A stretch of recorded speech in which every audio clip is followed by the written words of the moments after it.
breaking news, and this is the story that has defense circles buzzing this week, January 10th, 2026. Here's the headline we're digging into. Russia's second Oreshnik strike wasn't about Ukraine. It was testing how NATO's Arrow-3 Aegis track missiles. If you need to understand the why behind the latest military moves, not just the what, you are in the right place. Subscribe to Defense Reports, your go-to source for timely, in-depth military and defense reports. I'm Alex. Join me with Arya in the latest Deep Dive by Defense Report for a sharp, no-nonsense breakdown of the latest in global defense news, military technology, and strategic developments. And Today, we are going deep on the second confirmed combat use of Russia's experimental Oreshnik missile. That's right. Our mission today is to really dissect what this means. We're talking about the intermediate-range ballistic missile, the Oreshnik, that was launched on January 9th. And it struck the Lviv region in western Ukraine. This wasn't just another strike. This was a very clear strategic signal. And the facts here, they create an immediate mystery, don't they?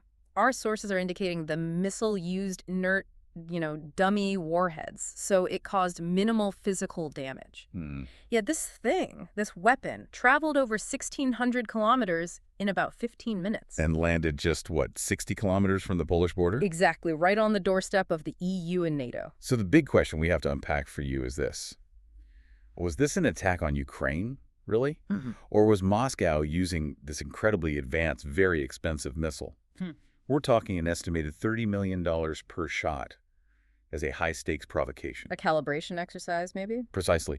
Was it aimed directly at testing the reaction time, the discrimination capabilities of the West's best missile defense shields? We're talking about the Arrow-3 and Aegis ashore systems. That's what we need to figure out. That distinction, terror versus testing, that really defines the security landscape for Europe from here on out. So let's start with the event itself. What do we know about the night of January 9th? Well, the Oreshnik hit infrastructure in the Lviv region. And that location is, it's just unprecedentedly provocative. 60 to 70 kilometers from the EU border.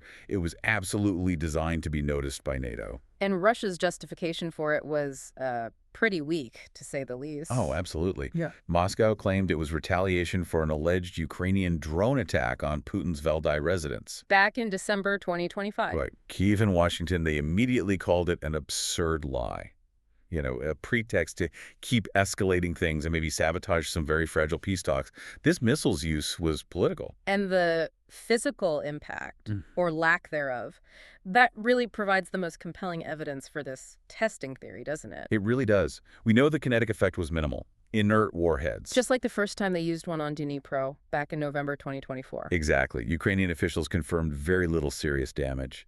It pierced 2 floors of a building, started a fire in an archive, and crucially, those sensational claims from Russia about it hitting that underground gas storage facility. The Bilchevo-Litsko-Uhersky complex. Right, debunked. Wow. By pretty much everyone. If you use a $30 million missile and it causes minimal damage twice, the objective is clearly not the target itself. And we have to stress, this Oreshnik strike, it wasn't an isolated event that night. Not at all.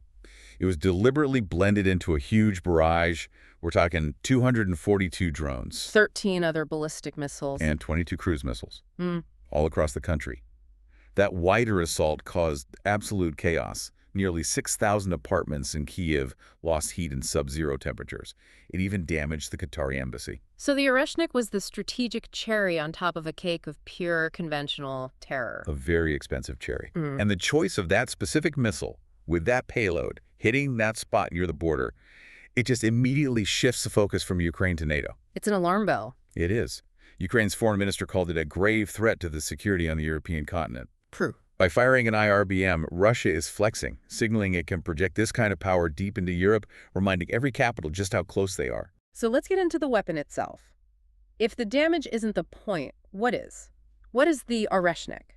So it's an intermediate-range ballistic missile, an IRBM. It's built for theater-level threats.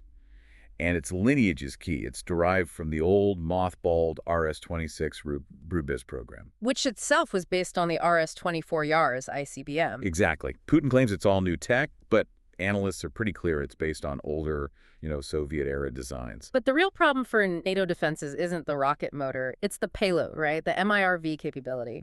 Multiple independently targetable re-entry vehicle.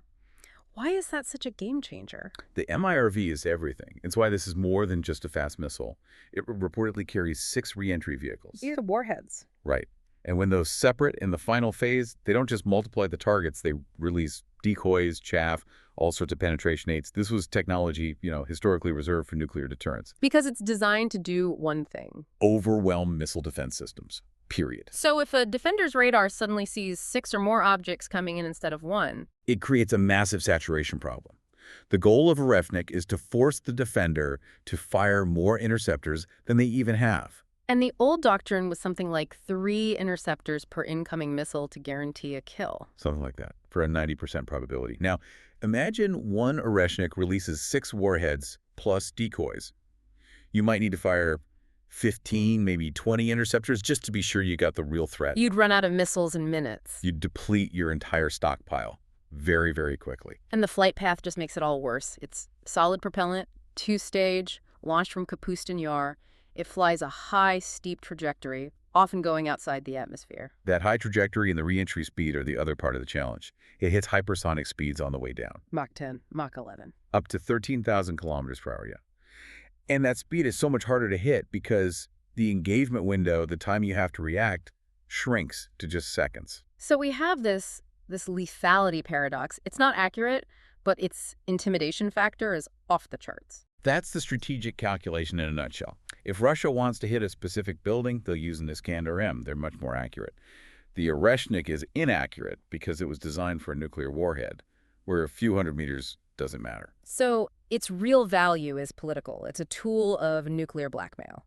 Is that too strong a term? I don't think so. Not when you consider the MIRV capability. As a NATO defense planner, you see this thing launching.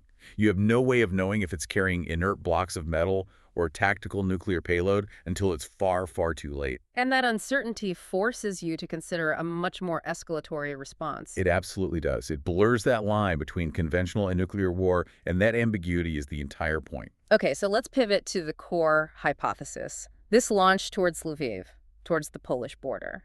It had to be designed to probe NATO's defenses. That is almost certainly the primary strategic intent. Russia is flying this thing right through the detection fans of NATO's best sensors. They're gathering data. Critical data. What's the radar cross-section of the re-entry vehicles? How fast do the sensors respond? And the most important question, how well can Western systems tell the real warheads from the decoys in that MIRV cluster? And which specific systems are we talking about here? We're looking at the top tier, the ones designed for exo-atmospheric intercepts. So first, the 2 Aegis ashore sites. In Romania and the newly operational one in Poland? Right, Rydzyko in Poland. They use SM-3 interceptors. But the second, and maybe the most important target of this test, is the Arrow-3 system. The Israeli-made system that Germany just deployed at Holzdorf Air Base. Exactly. Arrow-3 is designed to kill missiles like this outside the Earth's atmosphere. It's the highest shield NATO has against these long-range threats. So Russia is forcing these multi-billion-dollar systems to go through their paces against a real-life threat. They are, and the tension around this was already building. There was that strange side plot just before the Arrow-3 went live. The espionage incident. Tell us about that. Yeah, so 2 days before the official inauguration at Holzdorf, back in December 25, suspicious drones were spotted circling the main radar installation. Drones of an unknown type. Right. German forces tried to engage them, but they couldn't shoot them down. The official assessment concluded that intentional espionage was likely. It paints a pretty clear picture. Physical surveillance on the ground, followed by a live fire test from the air. It's a calculated, deliberate reconnaissance mission. Russia is using Ukraine as a testing ground. But the audience for this particular show is in Brussels, Berlin, and Washington. Which brings us to the European response. This kind of provocation doesn't happen in a vacuum. No, it has immediate, tangible policy consequences. So how is Europe reacting to this very unambiguous threat? Well, it's definitely spurred a new sense of urgency. Kaja Kallas, the EC vice president, was out immediately, urging members to dig deeper into their air defense stocks for Ukraine. And the UK made a significant move. They did.